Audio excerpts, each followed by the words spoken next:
Hi friends, welcome back. Society of the snow నెట్ఫ్లిక్స్లో తెలుగాడేలో కూడా ఉంది. సొసైటీ ఆఫ్ ద స్నో ఇదొక Spanish survival thriller. Last year release అయింది. ఎన్నో అవార్డ్స్ కూడా రివార్డ్స్ కూడా గెలుచుకుంది. ఆస్కార్కి కూడా నామినేట్ అయింది. Directed by J A Bayona. The Jurassic World Fallen Kingdom మూవీకి కూడా ఇతనే డైరెక్టర్. మూవీ ఎలా ఉందో తెలుసుకునే ముందు మూవీలో ప్లాట్ ఏంటి, ఫ్యామిలీతో చూడొచ్చా లేదా, ఇవన్నీ మాట్లాడుకుందాం. ముందైతే వీడియోను లైక్ చేసి ఛానల్ని సబ్స్క్రైబ్ చేసుకోండి భయ్య, మాకు కూడా కొంచెం ఎంకరేజింగ్గా ఉంటుంది. ఈ మూవీని 1972 అక్టోబర్ 13న యాండీస్ పర్వతాలపై ఒక ఉరుగ్వే ఫ్లైట్ కూలిపోయింది. Uruguay rugby team members and వాళ్ళ ఫ్యామిలీస్ 40 మెంబర్స్ ఉన్నారు. 5 క్రూ మెంబర్స్ కూడా ఉన్నారు. టోటల్ 45 మెంబర్స్ ఉన్నారు. ప్రమాదం జరిగాక ప్రపంచంతో కనెక్షన్స్ కూడా కట్ అయిపోయాయి. అందులో కొంతమంది సర్వైవ్ అయ్యారు. 1 నెల కాదు, 2 నెలలు కాదు, మొత్తం 72 రోజులు తర్వాత ప్రాణాలతో బయటపడ్డారు. మరి అక్కడ నుండి ఎంతమంది బతికి బట్ట కట్టారు అనేది ఈ మూవీలో చూస్తారు. అది విషాదం అని కొంతమంది అంటారు, ఇంకొకరు అద్భుతం అని కొంతమంది అంటారు. ఎందుకంటే వాళ్ళు సర్వైవ్ అయ్యింది ఎక్కడంటే యాండీస్ పర్వతాల మీద. సోషల్ స్టడీస్లో చదువుకున్నాం కదా, ప్రపంచంలోనే పొడవైన పర్వత శ్రేణులు. మనుషులు నివసించడం దాదాపు అసాధ్యం. చలికి దుస్తులు లేక ఒళ్ళు గడ్డ కడుతుంటే ఏమవుతుంది, ఆహారం లేక చావు దగ్గర పడుతుంటే ఎలా అనిపిస్తుంది? సమాధానం ఈ మూవీలోనే మీకు దొరుకుతుంది.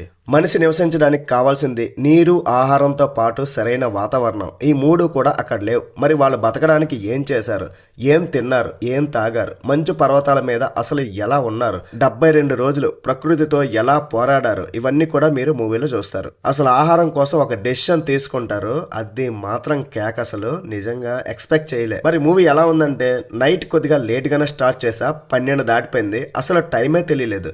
నో వర్డ్స్ టు ఎక్స్ప్రెస్ భయ్య. ఏముందిరా బాబు అనే కన్నా ఏం తీసారా బాబు అనిపించింది. మళ్ళీ నేను ఆగలేక నెట్ఫ్లిక్స్లో బిహైండ్ ద సీన్స్ కూడా చూసా. Hats off to the director and వాళ్ళ టీమ్కి, యాక్ట్ చేసిన వాళ్ళందరికీ కూడా.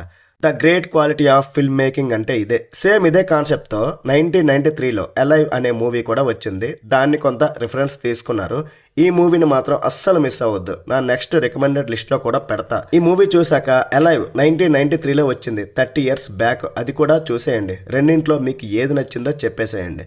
ఇప్పటి జనరేషన్కి ఇది, అప్పటి జనరేషన్కి అయితే అదే. ఫస్ట్ హాఫ్ అంతా డ్రామాగా ఉంటుంది, సెకండ్ హాఫ్ సర్వైవల్ ఉంటుంది అనుకుంటే 9 మినిట్స్ దగ్గర నుండే స్టార్ట్ అయిపోయింది సొల్లు లేకుండా. 2 hours 15 minutes ఉంది. ఎక్కడ కూడా ల్యాగ్ అనిపించలేదు. అసలు ఇదంతా కూడా ఒక సెట్టే అని తెలియదు. అక్కడికి వెళ్ళి తీయడం, అక్కడ ఉండడం, షూటింగ్ చేయడం అంత ఈజీగా అయ్యే పని కాదు. సో మేకర్స్ అక్కడికి వెళ్ళి యాండీస్ పర్వతాలను వీడియోస్ షూట్ చేసి, ఆ ఇమేజెస్ని క్యాప్చర్ చేసి, ఆ వాతావరణం ఎలా ఉంటుందో అవన్నీ తెలుసుకుని విఎఫ్ఎక్స్లో రియలిస్టిక్గా గ్రాఫిక్స్ అనేది తెలియకుండా ఒక పెద్ద సెట్ వేసి అక్కడ షూట్ చేశారు. షూట్ చేసినప్పుడు కూడా చాలా డిసీజెస్కి గురయ్యారు. అర్జెంటీనా అండ్ ఉరుగ్వే యాక్టర్స్ అయితే ఉన్నారు. అండ్ ఇంకా నాకు బాగా నచ్చింది తెలుగు డబ్బింగ్ ఎక్సలెంట్గా ఉంది. డైలాగ్స్ అనే కన్నా మాటలు చాలా బాగున్నాయి. చాలా ఇన్స్పిరేషన్గా ఉంటుంది అండ్ చాలా ఎమోషనల్గా కూడా ఉంటుంది. విలన్లు ఎవరు లేరు, ఒకరి మీద ఒకరు చూపించే లవ్, కేరింగ్ ఉంటుంది.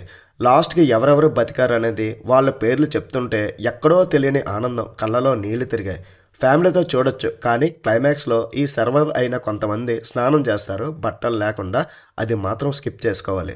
మైనస్లు అయితే ఏం చెప్పను, ఎందుకంటే ఇది ఒక రియల్ లైఫ్ డిజాస్టర్ కాబట్టి. ఇది ఒక రిమార్కబుల్ ఫిల్మ్ మేకింగ్. మరి ఈ మూవీకి నేను ఇచ్చే రేటింగ్ ఎంతంటే 3.75 out of 5. That's it guys. ఇలాంటి మరిన్ని వీడియోస్ కోసం మన ఛానల్ని సబ్స్క్రైబ్ చేసుకొని నెక్స్ట్ వీడియోని మళ్ళీ కలుద్దాం. లైక్ చేయడం, కామెంట్ చేయడం అస్సలు మర్చిపోకుండా. బై బాయ్, జై హింద్.